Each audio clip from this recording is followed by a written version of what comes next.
નમસ્કાર વિદ્યાર્થી મિત્રો, સ્વાગત છે આપ સર્વેનું digital platform Sudhir sir biology.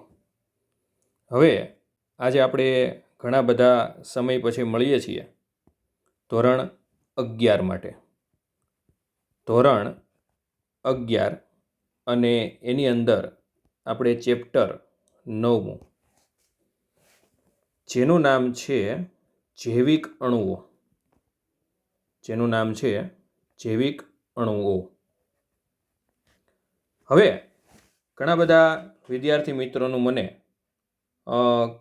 Comments આવી હતી કે આ ચેપ્ટર તમે ચલાવો તો સારું. તો હવે આપણે આ ચેપ્ટર છે બહુ સરળતાથી સમજીએ. આમ જોવા જઈએ તો ધોરણ 11ની અંદર નીટ માટે ખૂબ જ મહત્ત્વનું, ખૂબ જ વધારે ઇમ્પોર્ટન્ટ હોય તો આ ચેપ્ટર છે.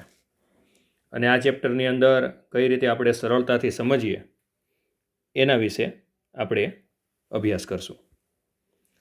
તો સૌથી પહેલી વાત તો એ કે જૈવિક અણુ એટલે શું થાય. તો જૈવિક અણુ એટલે શું? તો આપણા શરીરની અંદર, આપણા શરીરમાં આવેલા અણુઓ. હવે આપણા શરીરની અંદર જે અણુઓ આવે છે એને આપણે કહીએ છીએ જૈવિક અણુઓ. હવે આમ જોવા જઈએ ને તો આની વ્યાખ્યા શું થાય? તો કે સજીવોમાં જોવા મળતા અણુઓ. આને પણ આપણે જૈવિક અણુઓ કહીએ છીએ. હવે સજીવોની અંદર જોવા મળતા અણુઓ ક્યાં ક્યાં હોય છે?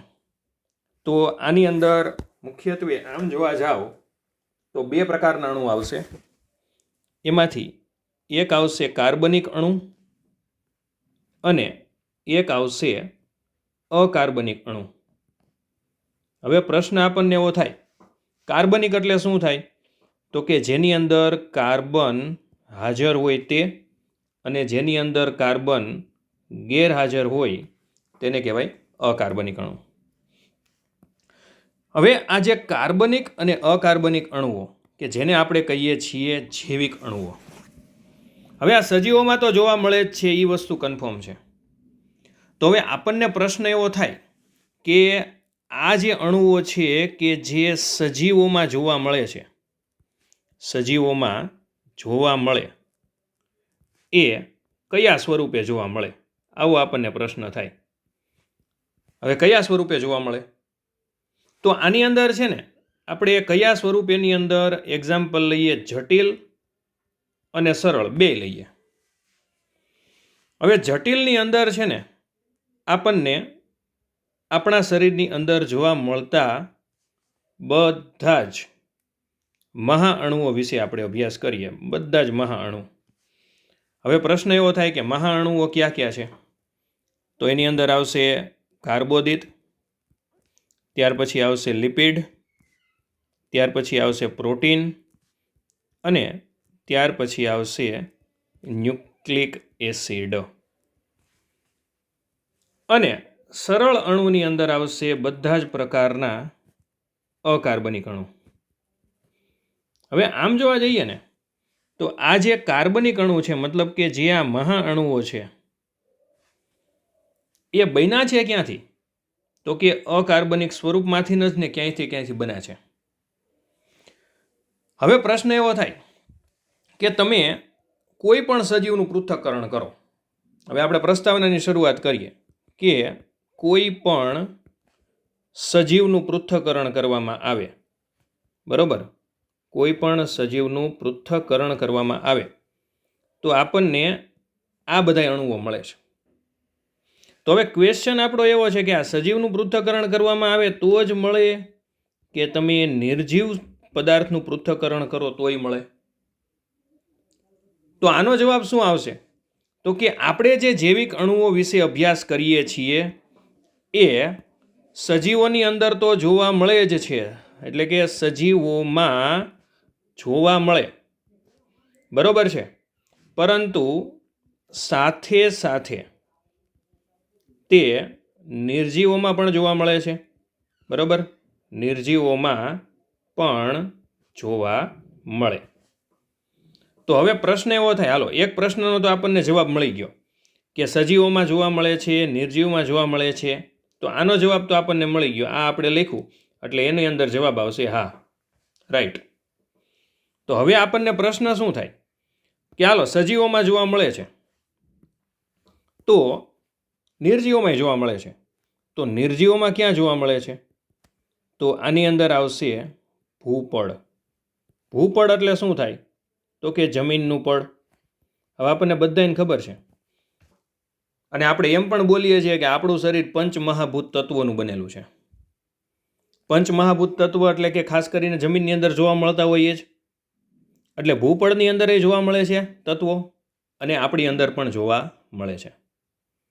તો હવે આપણને પ્રશ્ન એવો થાય કે જમીનના પડની અંદર એ જોવા મળે છે, મતલબ એક વસ્તુ કન્ફર્મ થઈ ગઈ કે સજીવ અને નિર્જીવ આ બંનેની અંદર વિવિધ પ્રકારના અણુ જોવા મળે. તો હવે પ્રશ્ન એવો થાય કે બંનેની અંદર જોવા મળે તો બંનેની અંદર જોવા મળતા અણુઓની અંદર બંધારણીય રચનામાં કોઈ ફેરફાર ખરો? આવો આપણને પ્રશ્ન થાય કે બંધારણીય રચનામાં કોઈ ફેરફાર ખરો?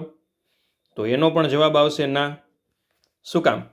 તો હું તમને એક એક્ઝામ્પલ આપું કે H2O. હવે H2O એટલે શું થાય? તો કે પાણી.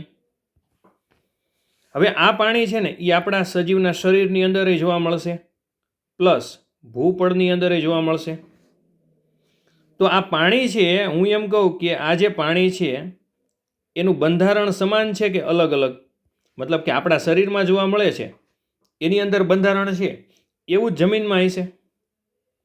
તો એનો જવાબ શું આવે? તો બધાને ખબર છે કે H2O એટલે પાણી કદાચ શરીરમાં જોવા મળતું હોય તોય તે H2O જ હોય અને જમીનમાં જોવા મળતું હોય તોય તે શું હોય છે? તો કે H2O. તો અહીંયા જે આપણે પ્રશ્ન પૂછ્યો તો કે બંધારણીય રચનામાં કોઈ ફેરફાર જોવા મળે, તો એનો જવાબ પણ શું આવે? તો કે ના. કે સજીવના શરીરની અંદર જે પણ રચના જોવા મળે છે એના બંધારણમાં કોઈ પણ પ્રકારનો ફેરફાર જોવા મળતો નથી. હવે આ બધા જે તારણ છે ને એના ઉપરથી આપણને શું જોવા મળે છે કે આપણા શરીરની અંદર ઘણા બધા પ્રકારના જૈવિક અણુઓ જોવા મળે છે અને એ જૈવિક અણુઓની અંદર મેઇન હોય તો CHO અને N. કાર્બન, હાઇડ્રોજન, ઓક્સિજન અને નાઇટ્રોજન. અને એની અંદર પણ કાર્બન અને હાઇડ્રોજન અથવા તો H એની માત્રા અન્ય તત્વ કરતાં કેવી હોય છે? તો કે વધુ. તો અહીંયા આપણી આ પ્રસ્તાવના પૂરી થઈ. હવે એક વસ્તુ તો કન્ફર્મ થઈ ગઈ કે આપણે જે જૈવિક અણુઓ વિશેનો અભ્યાસ કરીએ છીએ એ કન્ફર્મ કે સજીવોમાં જોવા મળે છે, નિર્જીવમાં જોવા મળે છે. પ્રશ્ન શું છે? સાબિતી શું? કઈ રીતે આપણને ખબર પડે? તો ત્યાર પછીનો ટોપિક છે ને એનું નામ છે રાસાયણિક પદાર્થોનું પૃથ્થકરણ. કેવી રીતે કરશો? મતલબ કે આપણે જે રાસાયણિક પદાર્થો છે એ આપણા શરીરમાં જોવા મળે છે એનું પૃથ્થકરણ કેવી રીતે કરવું? તો હવે આપણને બધાને ખબર છે કે રાસાયણિક પદાર્થો છે ને કે જે આપણા શરીરમાં જોવા મળે છે, રાસાયણિક પદાર્થો કે જે આપણા શરીરમાં જોવા મળે છે એ બે પ્રકારના હશે. એમાં એક આવશે કાર્બનિક અને એક આવશે અકાર્બનિક. એક આવશે કાર્બનિક અને એક કયું આવશે? અકાર્બનિક. હવે આપણને ખબર કેમ પડે કે આપણા શરીરની અંદર જે કાર્બનિક છે અને અકાર્બનિક છે એ હાજર છે કે નહીં? હાલો આપણે માની લીધું કાર્બનિક ને અકાર્બનિક હાજર છે, પણ સાબિતી? તો એની માટે શું કરવું પડે? તો કે આપણા શરીરની અંદર આવેલી પેશીનો નમૂનો છે એનું એનાલિસિસ કરવું પડે, જેને કહેવાય પૃથ્થકરણ. અને એનાથી આપણને ખબર પડે ખરેખર આપણા શરીરની અંદર છે કે નહીં. તો એની માટે શું કરવું પડશે? તો કે આપણા શરીરનો જ કોઈ નમૂનો લેવાનો હવે એમાં શરીરની અંદર ખાસ કરીને પ્રાણીની કોઈ પણ પેશી લેવાની અથવા તો કોઈ પણ વનસ્પતિ પેશી. હવે આપણે પ્રાણી પેશી અથવા તો વનસ્પતિ કોઈ પણ લેવાની. રાસાયણિક પદાર્થોનું પૃથ્થકરણ ને એમાં સૌથી પહેલાં આપણે અત્યારે કરવું છે કાર્બનિક પદાર્થો છે કે નહીં. તો પ્રાણી પેશીની અંદર છે ને તમને એક્ઝામ્પલ આપ્યું છે યકૃત. અને વનસ્પતિની અંદર વનસ્પતિ પેશી છે એની અંદર તમને એક્ઝામ્પલ આપ્યું છે કોઈ પણ શાકભાજી. હવે આમાં છે ને આપણને સરળ કયું પડે તો આ શાકભાજી લેવું, કારણ કે આપણને યકૃત તો મળે નહીં, સ્વાભાવિક છે. તો હવે કરવાનું શું તો કે આ શાકભાજીનો એક નમૂનો લેવાનો. એટલે ફોર એક્ઝામ્પલ આપણે એવું લઈએ કે કોબીજનું પર્ણ. હવે આનું શું કરવાનું તો કે આ જે કોબીજનું પર્ણ છે ને એને ટ્રાઇક્લોરો એસિટિક એસિડ એટલે Cl3CCOOH આ શું છે ટ્રાઇક્લોરો એસિટિક એસિડનું સૂત્ર. એટલે આપણે બે વસ્તુ લીધી, એક લીધું કોબીજનું પર્ણ, એક લીધું ટ્રાઇક્લોરો એસિટિક એસિડ. હવે આને શું કરવાનું તો આને આપણે કરવાનું છે ખલદસ્તાની મદદથી એની પેસ્ટ બનાવવાની છે. એટલે સિમ્પલ રીતે કહું તો કોબીજનું પર્ણ લેવાનું, ખલદસ્તાની અંદર નાખવાનું, ટ્રાઇક્લોરો એસિટિક એસિડની મદદથી એને વાટી નાખવાનું. હવે વાટી નાખો ને એટલે આપણને એક ઘટ પેસ્ટ મળે. શું મળશે? પેસ્ટ. અથવા તો આને કહેવામાં આવે છે સ્લરી. ટેક્સ્ટ બુકમાં તમને શું આપ્યું છે તો કે સ્લરી. હવે આ સ્લરી મળે એને તમારે શું કરવાનું તો કે જો આ રીતે એક ફનેલ લેવાની, આ ફનેલ છે, પછી આ ફનેલનો છેડાનો ભાગ છે, બરોબર. હવે આ જે ફનેલનો છેડાનો ભાગ છે ને અહીંયા આપણે મૂકી દઈએ બીકર.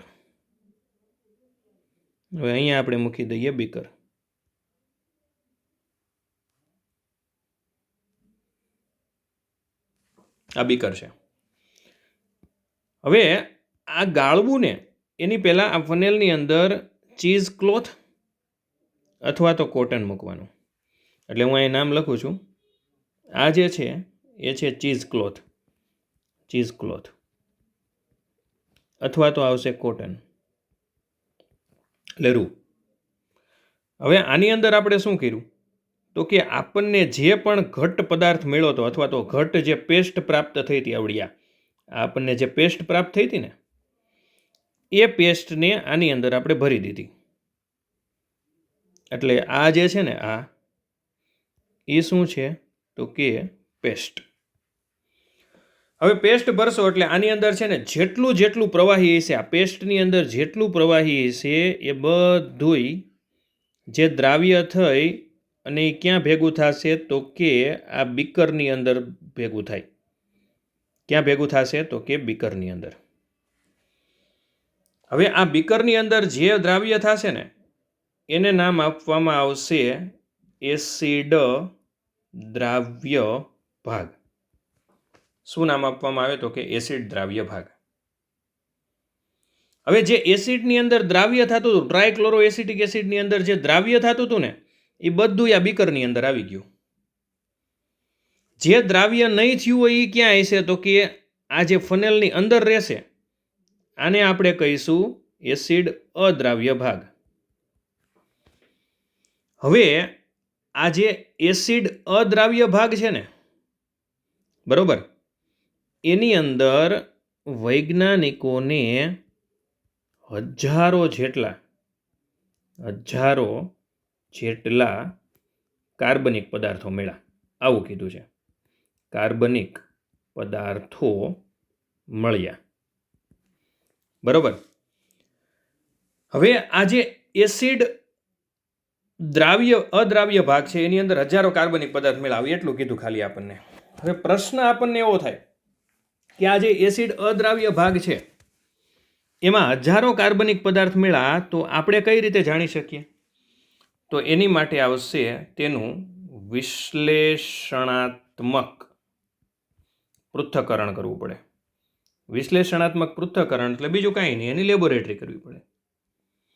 હવે એનાથી આપણને શું જાણવા મળે? તો કે એ જે એસિડ અદ્રાવ્ય ભાગની અંદર આપણને જે તત્વો મળ્યા એનાથી આપણને શું મળે? તો કે આ વિશ્લેષણાત્મક પૃથ્થકરણ કરવાથી આપણને એ બધાય જે ભાગ છે એનું આણ્વીય સૂત્ર વિશેની માહિતી મળે અને પ્લસ તેની સંરચના અથવા તો આપણે એને કહીએ છીએ બંધારણ. આના વિશેનો તમે અભ્યાસ કરી શકો. બરોબર. અને આ જે કાર્બનિક રસાયણો વિશેનું આપણે પૃથ્થકરણ કર્યું એને આપણે કહીએ છીએ જૈવિક અણુ. શું કહીએ છીએ? તો કે જૈવિક અણુ. હવે આ જૈવિક અણુ વિશેની તો આપણે માહિતી લીધી અને આ જે જૈવિક અણુનું આપણે પૃથ્થકરણ કર્યું એ બધાય કેવા આવશે? કાર્બનિક. તો હવે આપણે એ મુદ્દા ઉપર આવીએ કે સજીવના શરીરની અંદર શું કાર્બનિક તત્વ જ જોવા મળે છે? હાલો, કાર્બનિક પદાર્થોનું તો પૃથ્થકરણ આપણે કરી લીધું, પણ આપણા શરીરની અંદર વિવિધ પ્રકારના અકાર્બનિક પદાર્થો પણ આવેલા હોય છે, એ પણ આપણને ખબર છે. હવે કાર્બનિક પદાર્થોનું ચાલો આપણે ઘટ સ્લરીથી આપણે આખું કરી નાખ્યું, પણ અકાર્બનિક પદાર્થો છે એનું પૃથ્થકરણ કેવી રીતે કરવું? આવો આપણને એક પ્રશ્ન થાય. હવે આનું પૃથ્થકરણ કરવા માટે શું કરવાનું? તો કે સેમ જ આની પહેલાં આપણે શું લીધું હતું? તો કે વનસ્પતિના નમૂનાનો ટુકડો અથવા તો યકૃત. તો અહીંયા આપણે વનસ્પતિનું જ લઈએ, એટલે વનસ્પતિનું પર્ણ લાસ્ટ ટાઈમ આપણે લીધું હતું જે કોબીજનું લીધું હતું, કોબીજનું પર્ણ. આ હું તમને એક્ઝામ્પલ આપું છું, ટેક્સ્ટબુકમાં નથી લખ્યું. હવે ઓલામાં શું કર્યું હતું? તો કે ઓલું કાર્બનિક હતું, એટલે એને આપણે ટ્રાયક્લોરો એસિટિક એસિડની મદદથી વાટી અને બીજું શું કર્યું હતું? તો કે પેસ્ટ બનાવીને પછી ગાળી નાખ્યું હતું, એટલે આપણને એક્ઝેક્ટ ખબર પડી ગઈ હતી. પણ હવે આપણે જે અભ્યાસ કરવાનો છે એ શેના વિશે કરવાનો છે? તો કે અકાર્બનિક. તો સૌથી પહેલાં શું કરવાનું? તો કે કોબીજનું એક પર્ણ લઈ લો, વનસ્પતિની પેશી લઈ લો, અથવા તો તમે અહીંયા યકૃત પણ લઈ શકો. પછી શું કરવામાં આવશે? તો કે એને સૂકવવામાં આવે. શું કરવામાં આવે? એટલે સૂકવવામાં આવે. હવે સૂકવવાથી શું થાય? તો કે આમાંથી જેટલું પાણી હશે એ બધું શું થઈ જશે? તો કે દૂર થઈ જાય. પાણી દૂર થાય પછી એનું કરવામાં આવે દહન. દહન એટલે સળગાવવું, એ સળગાવી દેવામાં આવે. હવે આ દહન કરવામાં આવે ને એનાથી શું થશે? તો કે જેવું દહન થાય ને એટલે એની અંદર જે કાર્બનિક દ્રવ્ય છે ને એ બધાય એનું શું થશે? તો કે એનું ઓક્સિડેશન થશે. બરોબર? એટલે કાર્બનિક દ્રવ્ય છે એનું થઈ જશે ઓક્સિડેશન. અને કાર્બનિક દ્રવ્યનું ઓક્સિડેશન થાય એટલે એ વાતાવરણમાં CO2 પ્લસ H2O સ્વરૂપે મુક્ત થાય. એટલે શું થયું? તો કે આપણી પાસે જે પર્ણ હતું આવડું એનું આપણે દહન કરી નાખ્યું, એટલે આપણને જેટલા જે કાર્બનિક પદાર્થો છે, બરોબર, એ કાર્બનિક પદાર્થો થઈ ગયા, મુક્ત થઈ ગયા. તો સ્વાભાવિક છે હવે આની અંદર જે બાકીનો ભાગ વધતો હોય, બરોબર, હવે આની અંદર જે બાકીનો ભાગ વધે ને, બાકીનો ભાગ, એ જે બાકીનો ભાગ છે એને કહેવામાં આવે છે અકાર્બનિક પદાર્થો. શું કહેવામાં આવે છે? તો કે અકાર્બનિક પદાર્થો. હવે અકાર્બનિક પદાર્થોની અંદર શું હોય? તો કે કેલ્શિયમ હોય છે, મેગ્નેશિયમ હોય છે, ત્યાર પછી સલ્ફેટ હોય છે, ફોસ્ફેટ હોય છે. બરાબર? કેલ્શિયમ છે, મેગ્નેશિયમ છે, ત્યાર પછી સલ્ફેટ છે, ત્યાર પછી ફોસ્ફેટ છે. હવે આ બધાય છે ને અકાર્બનિક તત્વની અંદર હોય. હવે જો આ અકાર્બનિક તત્વ છે ને એનો ઉપયોગ ઘણી વખત છે ને આપણે ખેતીની અંદર ખાતર તરીકે પણ ઉપયોગ કરવામાં આવે છે. ખાતર તરીકે તમને યાદ હોય તો એક એક્ઝામ્પલ આપું. લસણનો પાક વાવેલો હોય તો એની અંદર રાખનો ઉપયોગ ખાતર તરીકે કરવામાં આવે છે. હવે રાખનો ઉપયોગ ખાતર તરીકે એટલે શું થાય? તો કે રાખ છે એ સળગાવેલું હોય એટલે લાકડામાંથી જ. એટલે આ રાખની અંદર છે બધાય તત્વ છે એ ક્યાં હોય છે? તો કે અકાર્બનિક તત્વ હોય છે. અને આ જે અકાર્બનિક તત્વ છે એ ખાતર તરીકે ઉપયોગ થાય છે. કારણ કે વનસ્પતિ છે ને, કોઈ પણ વનસ્પતિ હોય એ અકાર્બનિક તત્વ જ શોષી શકે. વનસ્પતિ કોઈ પણ હોય અકાર્બનિક તત્વ જ શોષી શકશે. હવે આનાથી આપણને ખબર પડે કે વનસ્પતિની અંદર કેટલા કેટલા પ્રકારના અકાર્બનિક અને કાર્બનિક તત્વ છે. હવે આ જે પૃથ્થકરણ છે ને એનાથી આપણને શું ખબર પડે? કોઈ પણ જીવંત પેશી છે એની અંદર હાઇડ્રોજન, ઓક્સિજન, ક્લોરિન, કાર્બન વગેરેની આપણને માહિતી પ્રાપ્ત થાય અને આપણે એને 2 ભાગની અંદર વિભાજિત કરી શકીએ. કેટલા ભાગમાં વિભાજિત કરવામાં આવે છે? તો કે 2 ભાગની અંદર. એમાંથી એક આવશે કાર્બનિક તત્વ અને બીજું આવશે અકાર્બનિક તત્વ. બરોબર? તો આ 2 ભાગની અંદર ડિવાઈડ કરી શકાય. હવે આને આપણે જો રસાયણ વિજ્ઞાનના દૃષ્ટિકોણથી જોઈએ. કોનાથી? તો કે રસાયણ વિજ્ઞાનના દૃષ્ટિકોણથી. તો આપણને આલ્ડીહાઇડ સમૂહ મળે. આલ્ડીહાઇડ, ત્યાર પછી કીટોન અને એરોમેટિક સંયોજન. પણ જો જીવવિજ્ઞાનના દૃષ્ટિકોણથી જોઈએ તો આપણને એમિનો એસિડ મળશે, ત્યાર પછી ન્યુક્લિઓટાઇડ એટલે કે ન્યુક્લિક એસિડ મળશે, ત્યાર પછી લિપિડ મળશે, ફેટી એસિડ મળશે, ઘણું બધું મળશે.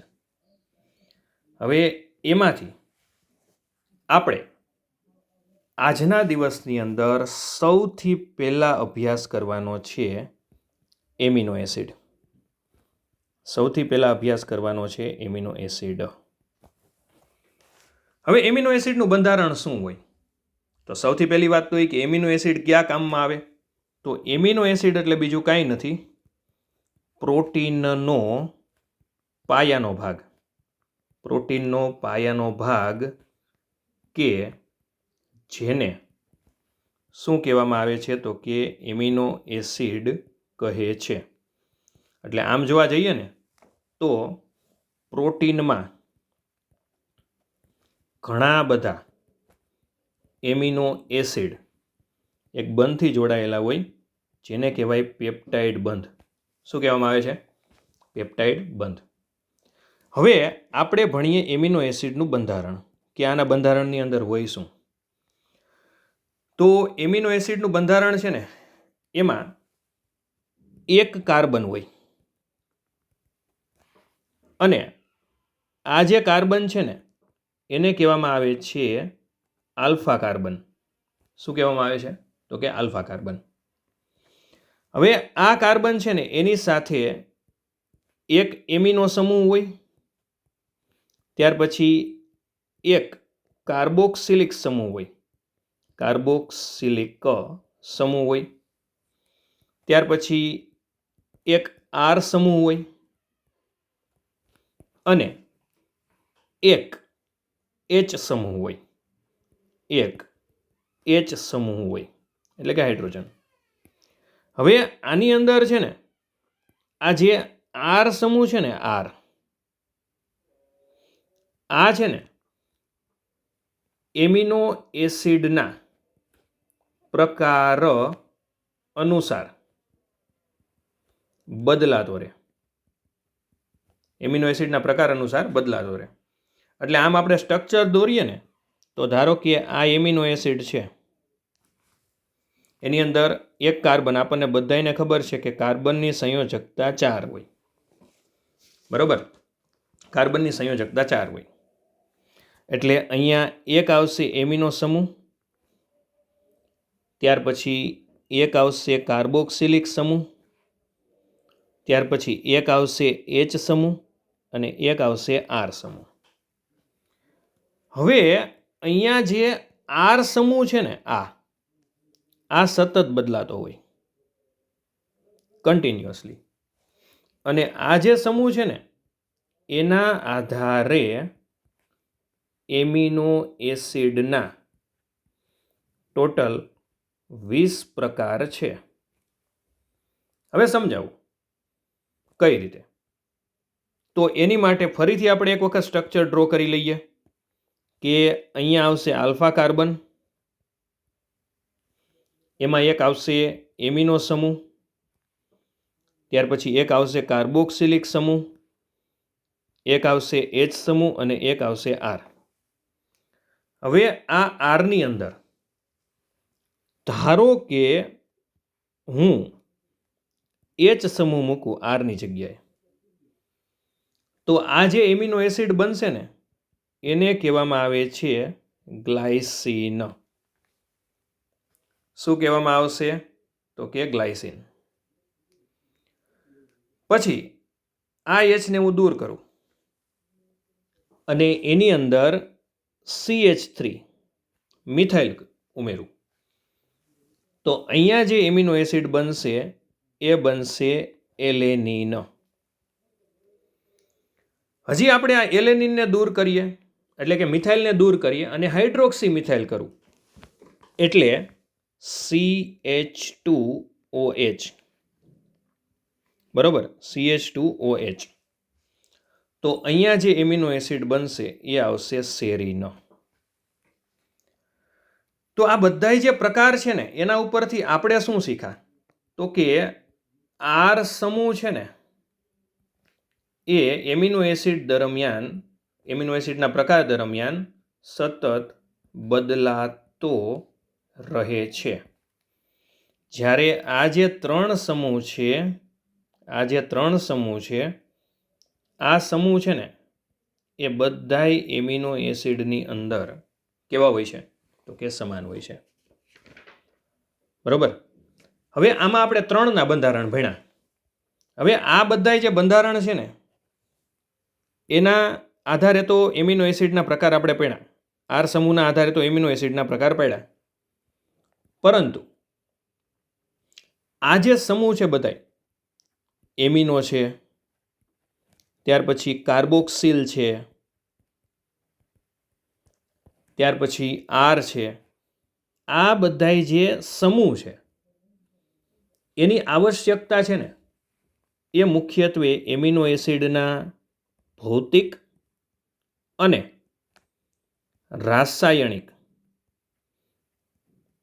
ગુણધર્મ માટે જવાબદાર છે. બરોબર. એટલે આ જે સમૂહ છે એના આધારે તે એમિનો એસિડના રાસાયણિક અને ભૌતિક ગુણધર્મ નક્કી થાય. અને એમાં પણ ખાસ કરીને એમિનો અને કાર્બોક્સિલિક, આ બે ખાસ યાદ રાખજો. એમિનો અને કાર્બોક્સિલિક, સંજ્ઞા લખી નાખું, NH2 અને COOH. આના આધારે છે ને એમિનો એસિડની, મતલબ કે આની સંખ્યાના આધારે એમિનો એસિડ છે એને 3 ભાગની અંદર ડિવાઈડ કરવામાં આવે છે. કેટલા ભાગની અંદર? તો કે 3. એમાં પહેલું આવશે એસિડિક, ત્યાર પછી બીજું આવશે બેઝિક, પહેલું આવશે એસિડિક, બીજું આવશે બેઝિક અને ત્રીજું આવશે તટસ્થ. હવે એસિડિક એમિનો એસિડ ક્યાં છે? તો આની અંદર આવશે ગ્લુટામિક એસિડ.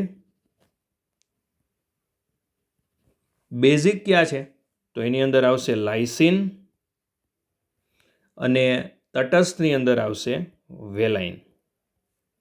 આ અલગ અલગ પ્રકારના એમિનો એસિડના પ્રકાર છે. આ ઉપરાંત વધારાનો પણ એક પ્રકાર પડશે જે આવશે એરોમેટિક એમિનો એસિડ. એરોમેટિકની અંદર ક્યાં આવશે? તો કે ટાયરોસિન છે, ફિનાઇલ એલેનિન છે, ટ્રિપ્ટોફેન છે, આ બધા એરોમેટિક આવશે. બરોબર. હવે આની અંદર છે ને તમને એક સ્ટ્રક્ચર આપ્યું છે, ઝ્વિટર આયન સ્ટ્રક્ચર. ટેક્સ્ટ બુકની અંદર તમને ઝ્વિટર આયન આપ્યું છે. ઝ્વિટર આયન એટલે શું? તો ફોર એક્ઝામ્પલ આ એમિનો એસિડનું સ્ટ્રક્ચર જ આપણે ડ્રો કરી લઈએ. હવે આ જે સ્ટ્રક્ચરની અંદર થોડોક તમને ટેક્સ્ટ બુકમાં ચેન્જ કરવાનો છે, એ પણ હું તમને કહીશ. પણ ઝ્વિટર આયન એટલે શું થાય? તો ઝ્વિટર આયન આપણે ભણવા માટે સૌથી પહેલાં આપણે એમિનો એસિડનું સ્ટ્રક્ચર જોઈએ. આ ઝ્વિટર આયન છે, તો આની અંદર એમિનો એસિડનું સ્ટ્રક્ચર COOH અહીંયા આવશે, અહીંયા આવશે R અને અહીંયા આવશે H2N એટલે NH2. હવે અહીંયા છે ને, અહીંયા એક ચેન્જ કરવાનો છે ટેક્સ્ટ બુકની અંદર. હવે ધારો કે અહીંયા આ એમિનો એસિડ A છે. હવે આ જે પ્રોસેસ થાય ને અહીંયા આમ, તો શું થાય? તો કે આવી રીતે CHCOO માઇનસ અહીંયા આવશે H3N એટલે NH3 પ્લસ અને અહીંયા આરનું આર આવશે એમને. તો આ કહેવા શું માગે છે? તો કે અહીંયા ધારો કે H છે, એ H અહીંયા ટ્રાન્સફર થાય તો અહીંયા NH2ની બદલે NH3 થાય. હવે ટેક્સ્ટ બુકમાં તમને અહીંયા જે આ જે 2 છે ને, આ 2 ત્યાં તમને 3 આપ્યું છે. જો અહીંયા તમે 3 લખો તો અહીંયા COOH ન આવે. એટલે આપણે શું કરવાનું છે કે આ રીતે જે છે મેં અહીંયા તમને સુધાર્યું એ રીતે લખવાનું છે. હવે ધારો કે અહીંયાથી H છે એ અહીંયા આવે તો પાછું સ્ટ્રક્ચર આવું થઈ જાય. CH R COOH અને અહીંયા આવશે NH2. તો ટૂંકમાં એક તમારે ચેન્જીસ અહીંયા કરવાનો રહેશે. તો અહીંયા તમે જુઓ કે H અણુ છે ને એનું શું થાય છે? તો કે સ્થાનાંતરણ. અને આ જે છે ને એને કહેવાય ઝ્વિટર આયન. ઓકે, તો અહીંયા આપણે એમિનો એસિડની પ્રક્રિયા ભણ્યા. હવે નેક્સ્ટ લેક્ચરની અંદર આપણે લિપિડ્સ વિશે ભણશું કે જે ફેટી એસિડ પ્લસ ગ્લિસરોલનો બનેલો હોય છે. ખૂબ જ આપણે સરળતાથી આ ચેપ્ટર અભ્યાસ કરશું અને લિપિડનું જે લેક્ચર છે એ આપણે નેક્સ્ટ લેક્ચરમાં રાખશું. આજના દિવસમાં આપણે ઝ્વિટર આયન સુધી રાખીએ. ઘણા બધા વિદ્યાર્થીઓનું ડિમાન્ડથી આપણે આ પ્રકરણ ચાલુ કર્યું છે અને વધુને વધુ વિદ્યાર્થીઓ સુધી આ ચેનલની લિંક પહોંચાડજો અને વધુને વધુ વિદ્યાર્થીઓ સુધી શેર કરજો. નેક્સ્ટ લેક્ચર છે એ આપણો કાલે અથવા તો પરમ દિવસે અપલોડ થશે. ખાસ કરીને ચેનલની અંદર બેલ આઇકન ઉપર ક્લિક કરજો જેથી કરીને નોટિફિકેશન તમને મળી શકે. ત્યાં સુધી જય હિન્દ.